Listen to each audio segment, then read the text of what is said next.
जय हिंद फ्रेंड। घटना चक्र की इस सीरीज़ में हम चैप्टर नंबर 4 डिस्कस करने वाले हैं, बुद्धिज़्म। जब भी किसी वर्ड के आगे SM लगता है तो इसका मतलब होता है आइडियोलॉजी, यानी कि विचारधारा। बुद्धिज़्म, बुद्ध भगवान की अपनी एक विचारधारा है। ठीक है, तो बुद्ध और उनकी विचारधारा के बारे में इस चैप्टर में हम अध्ययन करेंगे। ठीक है, तो सबसे पहले बुद्ध भगवान का जन्म कहाँ हुआ था। ठीक है, इनको लाइट ऑफ एशिया भी कहते हैं।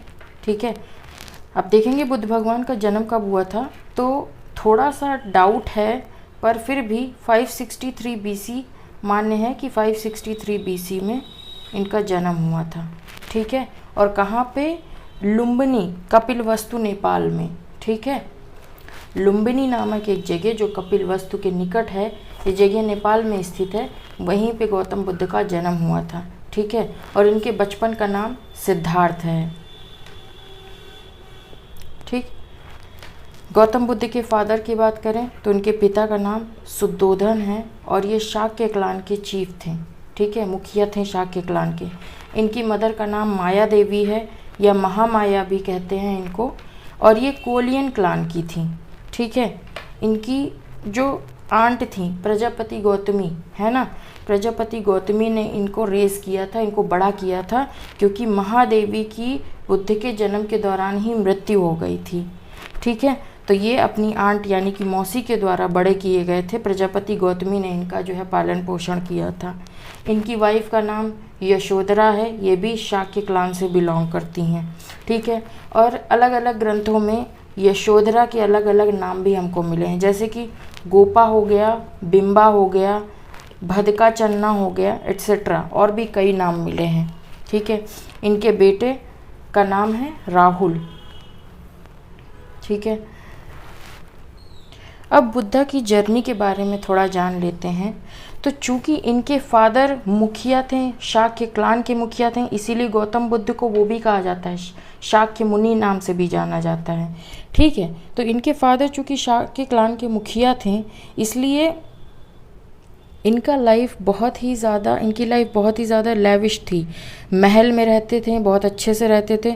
16 साल की उम्र में यशोधरा से शादी भी इनकी हो गई थी, एक बेटा भी हो गया था। ये अपने, ऐसा कहा जाता है कि इनके पिता ने, इनकी जन्म के टाइम पे एक प्रीस्ट ने इनके पिता को बताया कि ये या तो बहुत बड़े राजा बनेंगे या तो बहुत बड़े सेंट बनेंगे। ठीक है, मुनि बनेंगे बहुत बड़े। तो इनके पिता को इस बात से डर था कि कहीं ये मुनि ना बन जाएं, तो इस चक्कर में उनको घर ही में सारी सुविधाएं वगैरह दे रखी थी गौतम बुद्ध को। हर तरीके की चीज़ जो भी उनकी ज़रूरतें थी वो सब उनके घर में जो है अवेलेबल करा दी थी उनके पिता ने।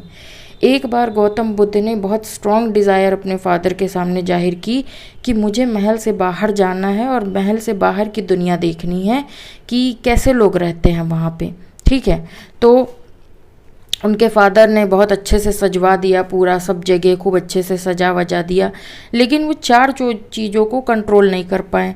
ठीक है, अब वो दिन आया जब गौतम बुद्ध को बाहर जाना था। ठीक है, सिद्धार्थ को बाहर जाना था।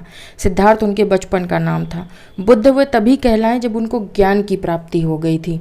ठीक है, अब उन्हें बाहर जाना था, तो वे चन्ना के साथ बाहर गए। ठीक है, चन्ना उनके जो चैरिटर था, जो रथ चला रहा था, उसके साथ वो बाहर गए। अब वो बाहर जाते हैं तो दुनिया तो सब कुछ बहुत अच्छी होती है, लेकिन वे 4 चीज़ देख लेते हैं। एक तो देख लेते हैं एक बूढ़े व्यक्ति को। इससे वे चन्ना से पूछते हैं कि भाई ये क्या है, तो उन्हें पता चलता है कि भाई एजिंग भी होती है, इंसान समय के साथ बूढ़ा भी हो रहा होता है।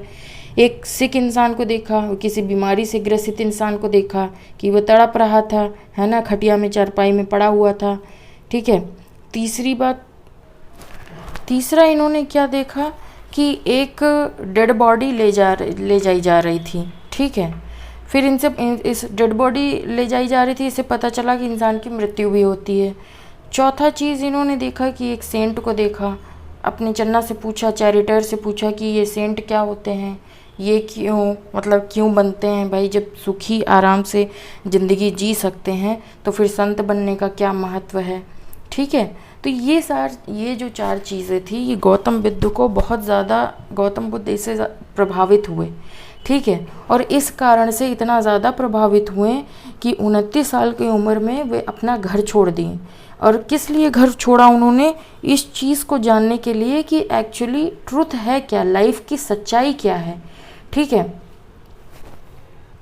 अब जब 29 साल की उम्र में ये अपना घर छोड़ देते हैं तो उस घर छोड़ने वाली स्टेज को महाभिनिष्क्रमण कहा जाता है, ठीक है।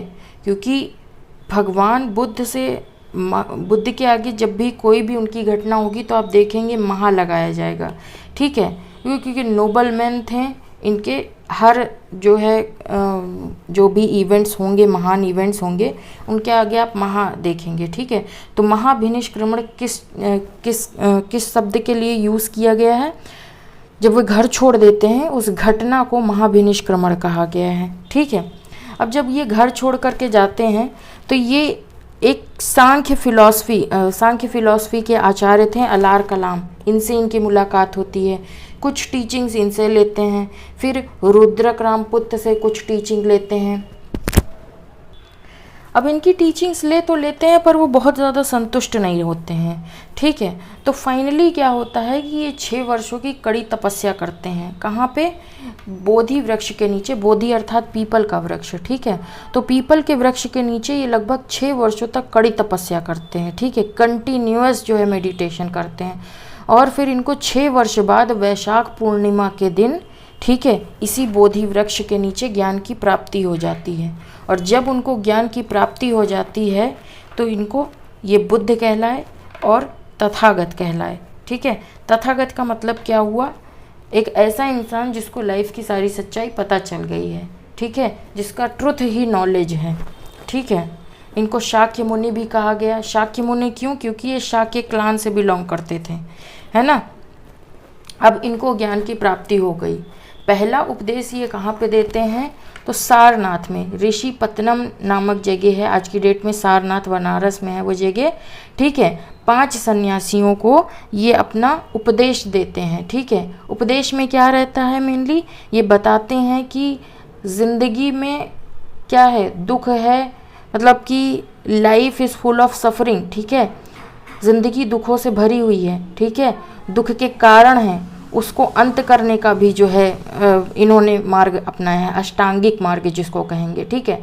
फिलहाल जो पहला प्रवर्तन, जो पहला इन्होंने उपदेश दिया उसको कहते हैं धर्मचक्र प्रवर्तन, ठीक है, धर्मचक्र प्रवर्तन।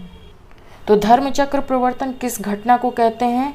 गौतम बुद्ध ने जो पहला उपदेश सारनाथ में दिया था उसी घटना को धर्मचक्र प्रवर्तन कहते हैं। अब कुछ इवेंट्स हैं और उनसे जुड़े सिंबल्स हैं, उनको देख लेते हैं। तो जो बर्थ का सिंबल है वो लोटस और बुल है, ठीक है। जो ग्रेट डिपार्चर, जब ये घर छोड़ देते हैं, वो उसका सिंबल है हॉर्स। जब इनको ज्ञान की प्राप्ति होती है, ज्ञान अर्थात निर्माण, ठीक है, निर्माण की प्राप्ति जब हो जाती है उसका प्रतीक है पीपल, यानी कि बोधि ट्री, ठीक है। और जब ये पहला उपदेश देते हैं उसका प्रतीक है व्हील, धर्मचक्र प्रवर्तन कहते नहीं है, व्हील, ठीक है। और जब इनकी डेथ हो जाती है, परिनिर्वाण जिसको कहते हैं, डेथ का प्रतीक है स्तूप, ठीक है। पहला उपदेश सारनाथ में देने के बाद ये दूसरा, तीसरा और चौथा ईयर राजगृह में बिताते हैं, ठीक है। बिंबिसार उस समय मगध के राजा होते हैं, ठीक है। ये इनके लिए बुद्ध के रहने के लिए एक महाविहार बनवाते हैं जिसका नाम है, जिसको वेलावन कहते हैं, ठीक है।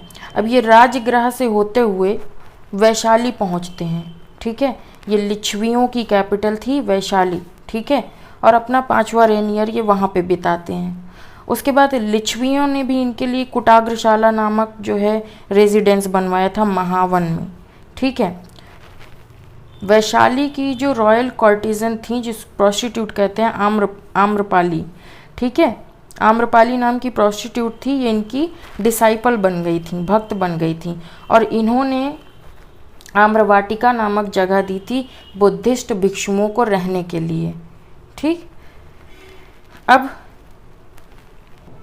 स्टार्टिंग में तो वुमेन्स को कोई परमिशन नहीं थी बौद्ध संघ में शामिल होने के लिए, लेकिन उनके ज्ञान प्राप्ति के 8वें साल बाद अपने बिलव्ड शिष्य आनंद के कहने पर उन्होंने महिलाओं को भी संघ में शामिल किया, ठीक है।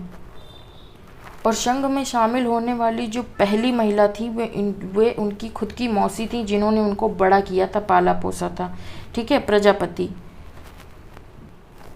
उसके बाद देवदत्त नाम का एक बुद्ध का कजिन होता है, जो स्टार्टिंग में तो उनके फेवर में रहता है, उनकी टीचिंग्स को मानता है, लेकिन बाद में जब वो देख लेता है कि बुद्ध बहुत ख्याति प्राप्त कर रहे हैं, प्रसिद्ध हो रहे हैं, तो उसको भी इच्छा जाहिर होती है कि भाई मुझे भी प्रसिद्ध होना है। ठीक है, इसलिए वो क्या करता है, उनके खिलाफ षड्यंत्र करने लगता है।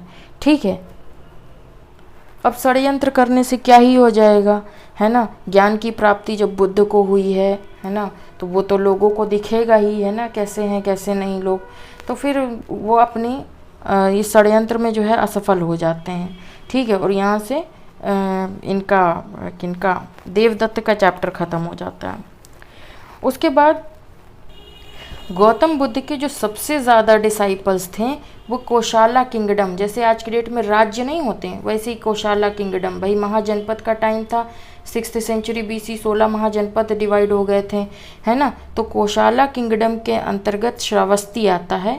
यहाँ पे इन्होंने मैक्सिमम नंबर ऑफ सरमन दिए थे। क्यों कोशाला में ही, क्योंकि कोशाला में सबसे ज़्यादा इनके डिसाइपल्स थे। ठीक है, मैक्सिमम नंबर ऑफ डिसाइपल जो गौतम बुद्ध के थे ये कोशाला किंगडम में के ही थे। ठीक है, जिसमें से कोशाला किंगडम के अंदर पड़ता था श्रावस्ती, कैपिटल थी। ठीक है, कोशाला की कैपिटल थी श्रावस्ती। श्रावस्ती में इन्होंने सबसे ज़्यादा उद्देश्य दिए हैं। भाई सबसे ज़्यादा स्टूडेंट जहाँ पे होंगे आदमी वहीं तो सबसे ज़्यादा लेक्चर देगा। ठीक है, उसी स्थान को तो सबसे ज़्यादा वरीयता देगा, है ना। उसके बाद जो कोशाला किंग थे प्रसेनजित, कोशाला में डिसाइपल्स को भी सबसे ज़्यादा सबसे ज़्यादा डिसाइपल थे। उसके बाद सबसे ज़्यादा उपदेश भी इन्होंने श्रावस्ती में दिए। उसके बाद जो कोशाला के किंग थे प्रसेनजित, ये अपनी प्रसेनजित इंक्लूडिंग हिज फैमिली, अपने फैमिली के साथ साथ इन्होंने बुद्धिज़्म को अडॉप्ट किया। ठीक है, अब कोशाला किंगडम का एक वेल्दी बिजनेसमैन था अनाथ पिंडक नाम से। ठीक है, इन्होंने जेतावन विहार नामक जो है संघ दान किया था बौद्ध भिक्षुओं को, ठीक है, रहने के लिए।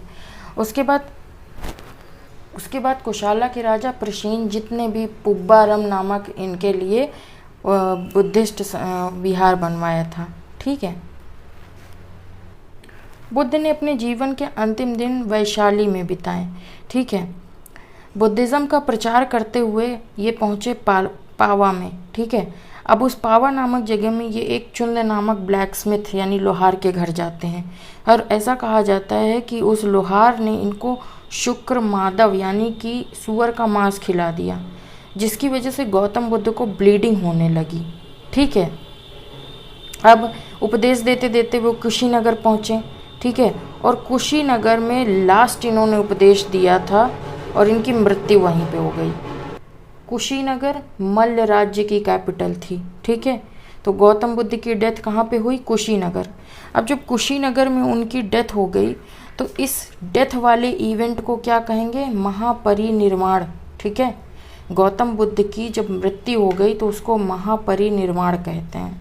ठीक है, निर्वाण का मतलब होता है मोक्ष प्राप्ति, क्योंकि गौतम बुद्ध महान है तो उनके लिए महा लगाया गया है। ठीक है, उसके बाद कुशीनगर में ही, कुशीनगर पहली बात यूपी में पड़ता है। ठीक है, कुशीनगर में ही इनकी डेथ के प्रतीक के तौर पे यहाँ पे एक टेम्पल भी बनवाया गया है। ठीक है, बिकॉज ऑफ हिज महापारी टेम्पल इज़ बिल्ट। तो यूपी के कुशीनगर में गौतम बुद्ध की लेटी हुई प्रतिमा है।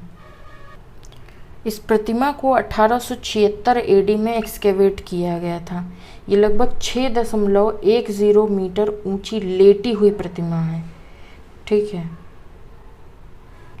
और ये प्रतिमा उस बात का प्रतीक है कि गौतम बुद्ध 80 वर्ष की उम्र में इस संसार को छोड़ करके चले गए थे, और इस घटना को क्या कहा गया, महापरिनिर्वाण।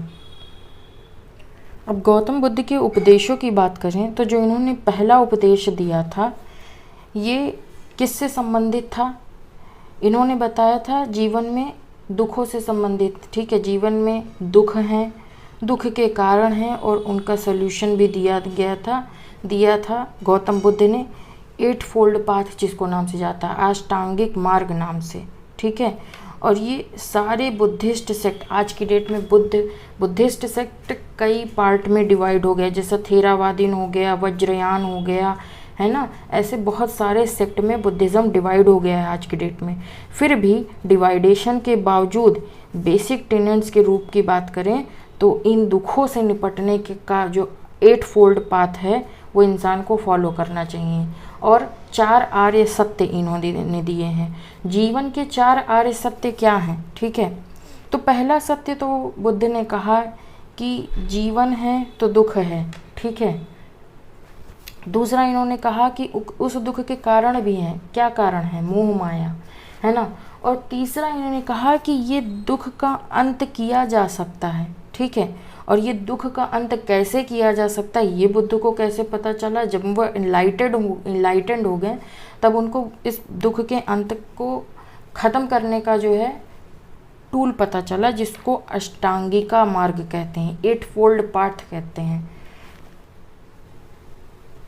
ठीक है।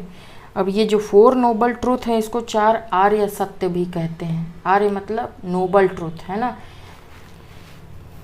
चलिए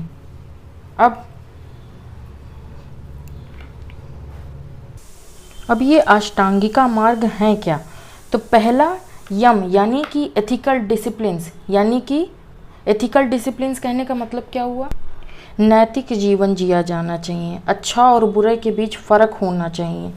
दूसरा नियम, नियम मतलब सेल्फ ऑब्जर्वेशन, ठीक है। जो भी करें उसको नियम रूप से करें, नियमित रहें।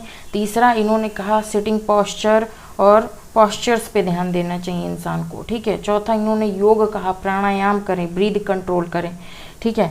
पांचवें में इन्होंने कहा कि जब ये 4 चीज़ें करने लगेंगे तब आपको प्रत्याहारा जो है महसूस होगा। प्रत्याहारा कहने का क्या मतलब हुआ? जो आपके सेंसेस हैं वे धीरे धीरे जो है रिलैक्स होने लगेंगे, सेंस विदड्रॉल होने लगेगा। छठवें में क्या होगा? धारणा, कंसंट्रेशन आपकी बढ़ेगी, कंसंट्रेशन बढ़ेगी और मेडिटेशन करेंगे, फिर 7वें में और ज़्यादा मेडिटेशन करेंगे और 8वें नंबर पे समाधि प्राप्त होगी। और ये जो स्टेज होती है ये कहते हैं कि ये स्टेट ऑफ जॉय और पीस होती है, ठीक है। ये बेहद आनंद की और शांति की जो है पोजीशन होती है। यही है गौतम बुद्ध के द्वारा दिए हुए अष्टांगिका मार्ग। इन अष्टांगिका मार्ग का सिग्निफिकेंस क्या है? भगवान बुद्ध ने कहा कि 4 आर्य सत्य हैं, है ना। दुख है, दुख के कारण हैं और उनको अष्टांगिका मार्ग द्वारा दूर भी किया जा सकता है, ठीक है। इससे इन अष्टांगिका मार्ग को प्राप्त करके होगा क्या?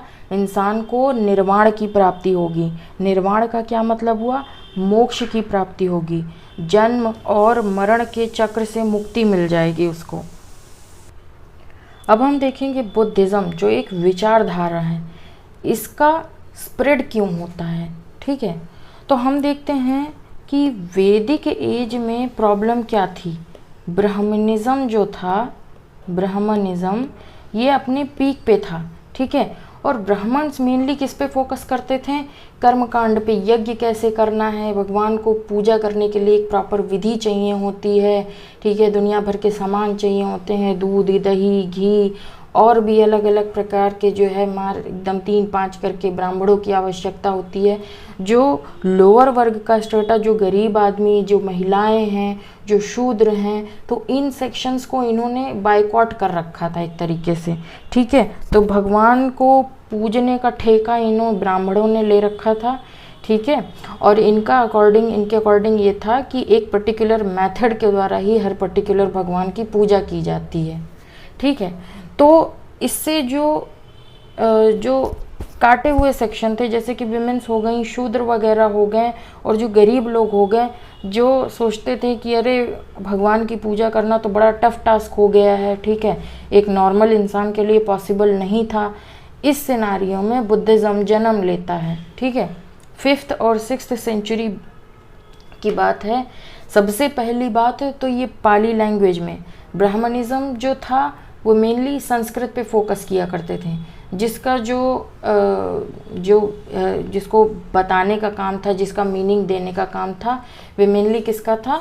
ब्राह्मण्स का क्लियर करने का काम था। वेद वगैरह तो हार्डकोर संस्कृत में लिखे थे, है ना। अब इनको ईजिली जो इंटरप्रिटेट करता था वो ब्राह्मण ही करता था, ठीक है। तो अलग अलग तरीके से लोगों को चीज़ें पता थी भाई, जो ब्राह्मण्स बताएंगे वही उनको पता होती थी, ठीक है। अब बुद्धिज़्म का क्या था कि पाली लैंग्वेज यूज़ करते थे, ये अपने प्रीच को देने के लिए पाली लैंग्वेज का यूज़ करते थे। पाली लैंग्वेज उस समय के लोग की, कॉमन पीपल की भाषा हुआ करती थी। तो बुद्धिज़्म विचारधारा फैलने का पहला कारण तो हो गया लैंग्वेज, है ना।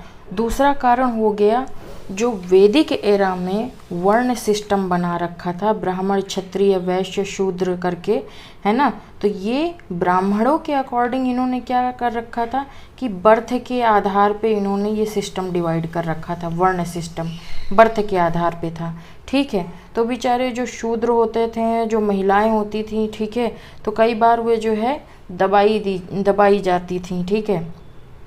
एक तरीके से दबा हुआ सेक्शन था, बहुत ज़्यादा एक्सप्लोर करने का, भगवान को मानने का, रिलीजन को फॉलो करने का बहुत ज़्यादा इन पे रेस्ट्रिक्शंस लगाई गई थी। अब बुद्धिज़्म के अकॉर्डिंग वर्ण सिस्टम क्या होता था, इन्होंने कहा कि इंसान अपने काम से जाना जाता है। तो वर्ण सिस्टम को बुद्धिज़्म में माना तो, लेकिन कर्म के आधार पर माना, ठीक है।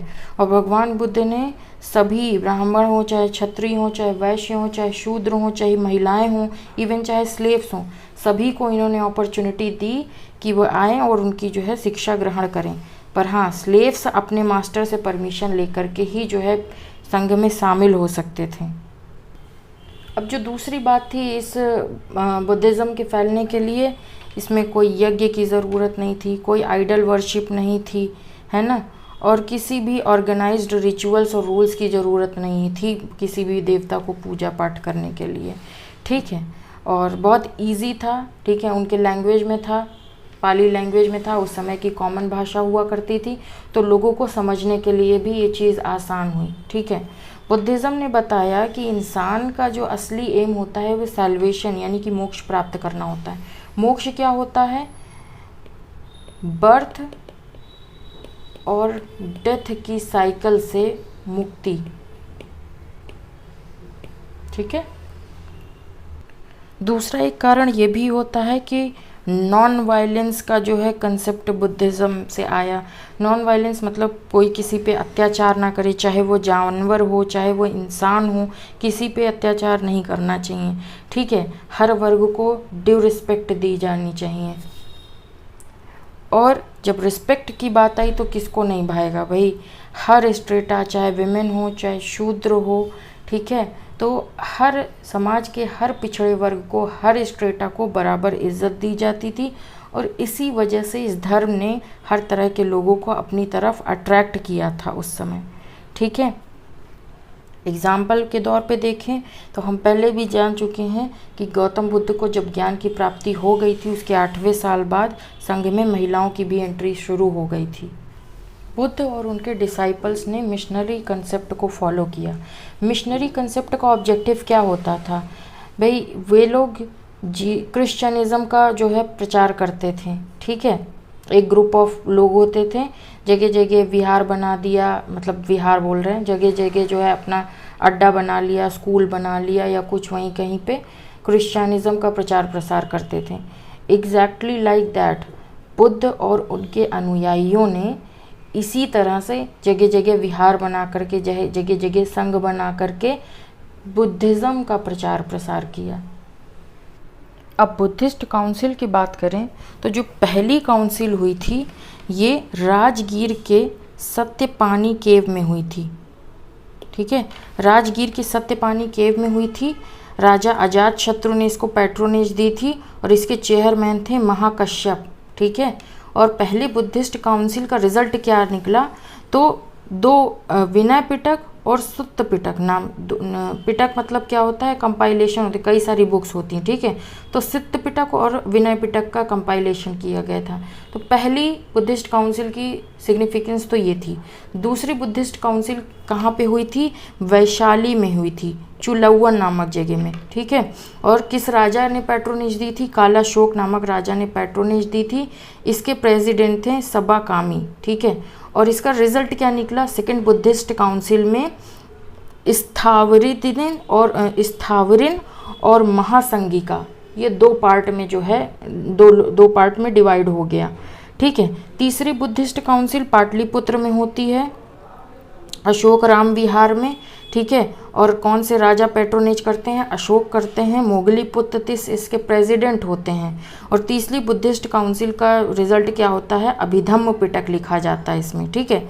चौथी बुद्धिस्ट काउंसिल कश्मीर के कुंडलवन में होती है, ठीक है। और कौन से राजा इसको पैट्रोनेज देते हैं? कनिष्क पैट्रोनेज देते हैं, ठीक है। वासुमित्र जो है यहाँ पे प्रेसिडेंट या चेयरमैन होते हैं यहाँ के। उसके बाद चौथी बुद्धिस्ट काउंसिल का रिजल्ट ये निकलता है कि बुद्धिज़्म दो पार्ट में डिवाइड हो जाता है, हीनयान और महायान में। साथ ही साथ महाविभाषा नामक शास्त्र का कंपाइलेशन भी चौथी बुद्धिस्ट काउंसिल में होता है।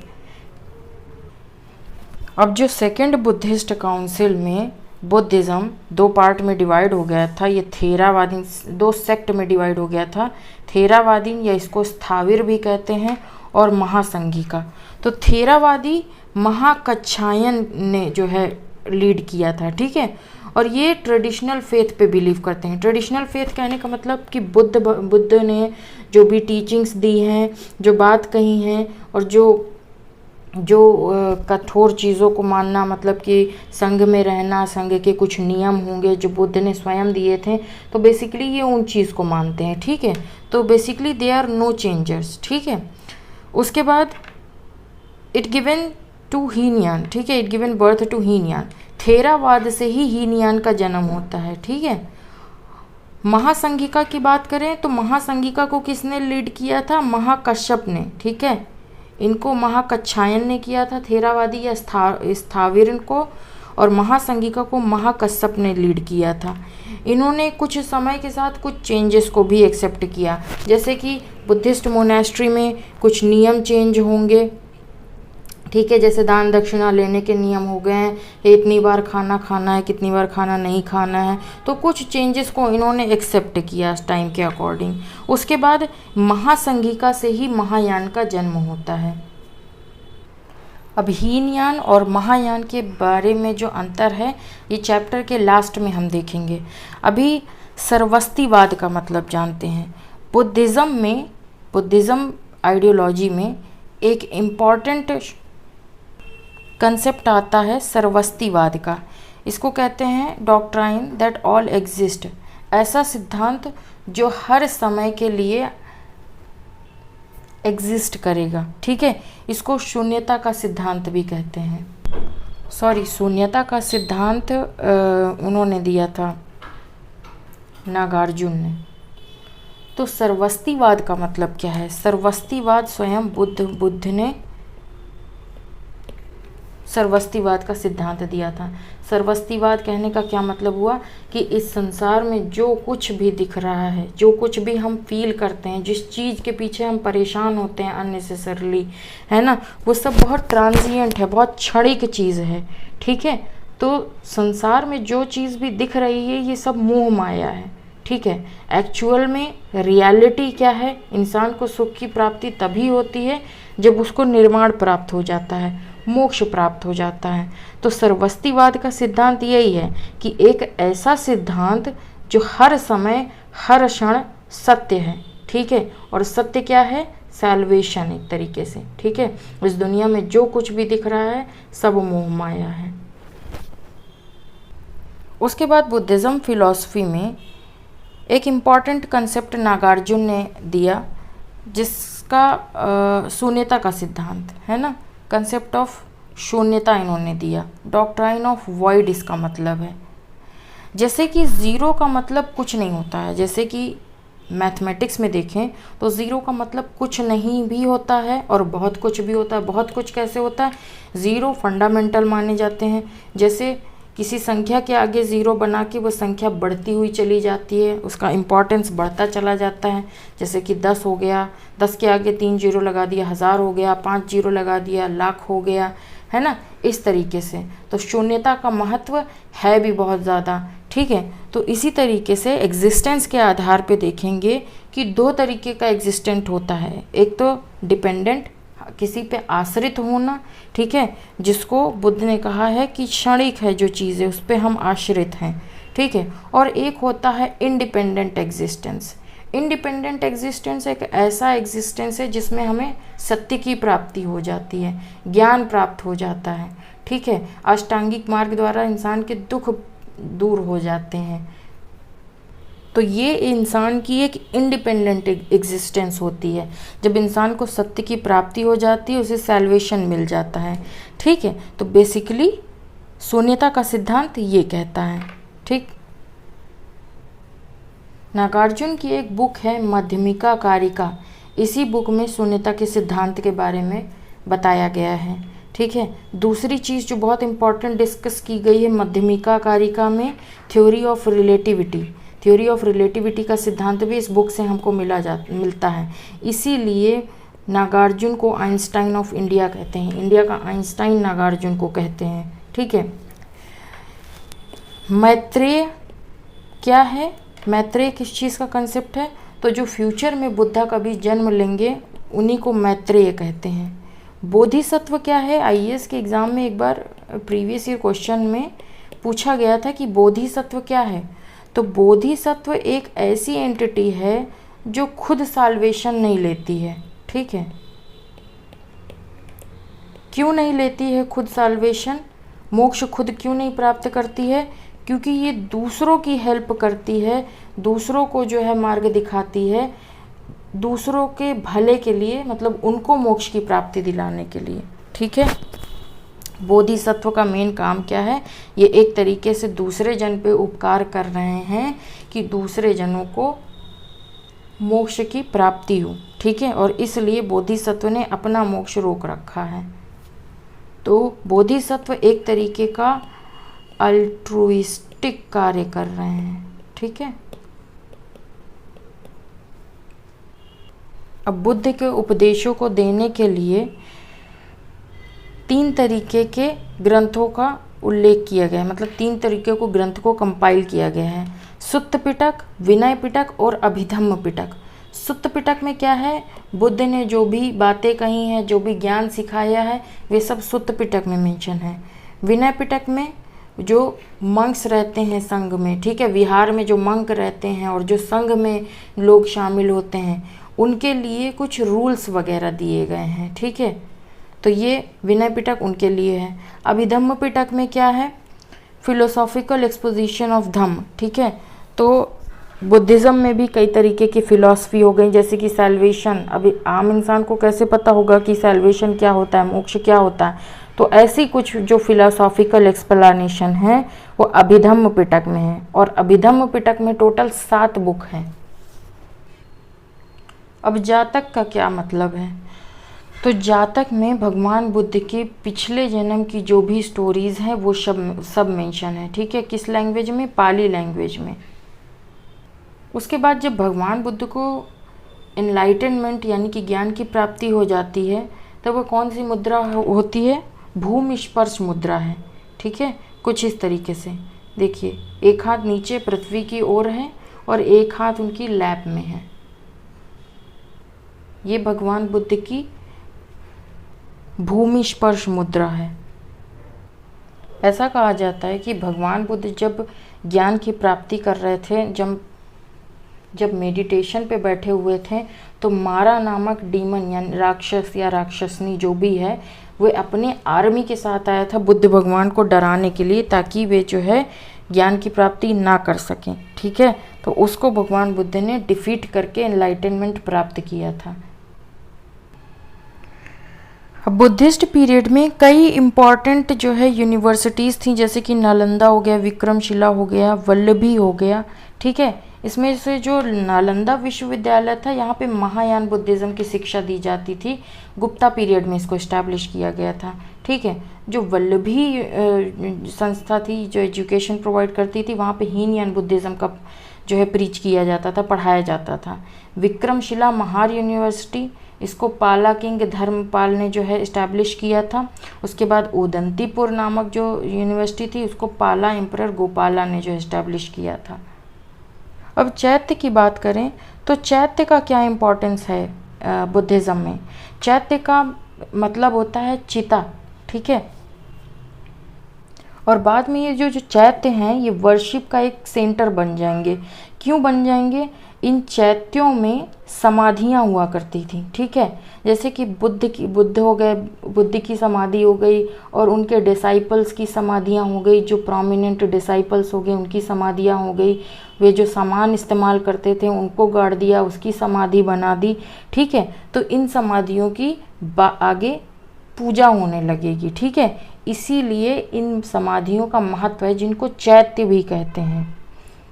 अब जैसे सांची का स्तूप है, ठीक है। हालांकि ये जगह बुद्ध से रिलेटेड नहीं है, लेकिन अशोक ने, एम्परर अशोक ने बुद्धिस्ट फिलॉसफी को प्रिजर्व करने के लिए, संरक्षित देने के लिए और बढ़ावा देने के लिए इस स्तूप की स्थापना की थी, ठीक है। गौतम बुद्ध को लाइट ऑफ एशिया भी कहते हैं, और लाइट ऑफ एशिया नाम से बुक भी लिखी है एडविन एर्नोल्ड ने।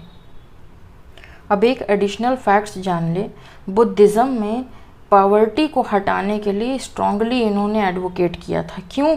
इन्होंने कहा कि पॉवर्टी से हेटर्डनेस पैदा होती है, क्रुअलिटी पैदा होती है और वायलेंस होता है, ठीक है। इसलिए पॉवर्टी का इरेडिकेशन बहुत ज़रूरी है।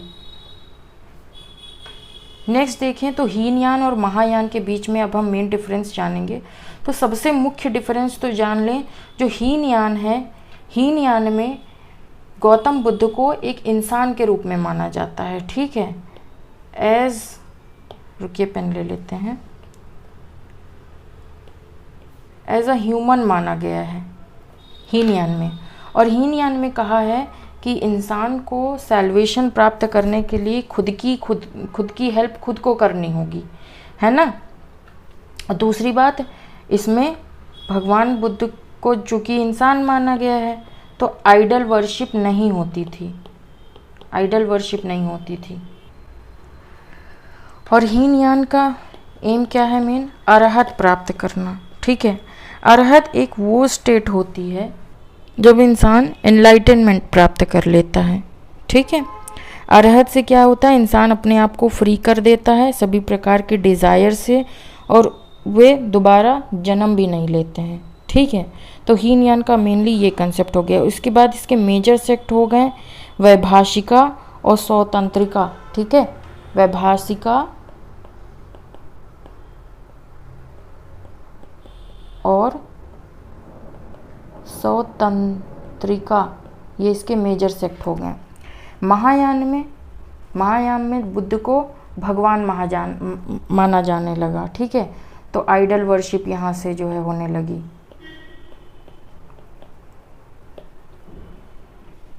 महायान में ऐसा माना जाता है कि इंसान को मोक्ष दिलाने के लिए एक गुरु की आवश्यकता होती है, ठीक है। मैनकाइंड के वेलफेयर के लिए ये बात करते हैं, ठीक है। जैसे कि हीनयान में कहा इंसान को खुद की हेल्प खुद ही करनी होती है ना, मोक्ष की प्राप्ति के लिए खुद ही प्रयासरत रहना होता है। महायान में इसको कहा गया कि नहीं, इंसान जो है घर अपने घर में रह करके भी सैल्वेशन प्राप्त कर सकता है, ठीक है। कुछ यहाँ पे प्रिंसिपल ईज कर दिए गए, ईजी थे, ठीक है। तो मेनली ये डिफरेंस हो गया हीनयान और महायान में। महायान के दो इम्पॉर्टेंट सेक्ट हैं, शून्यवाद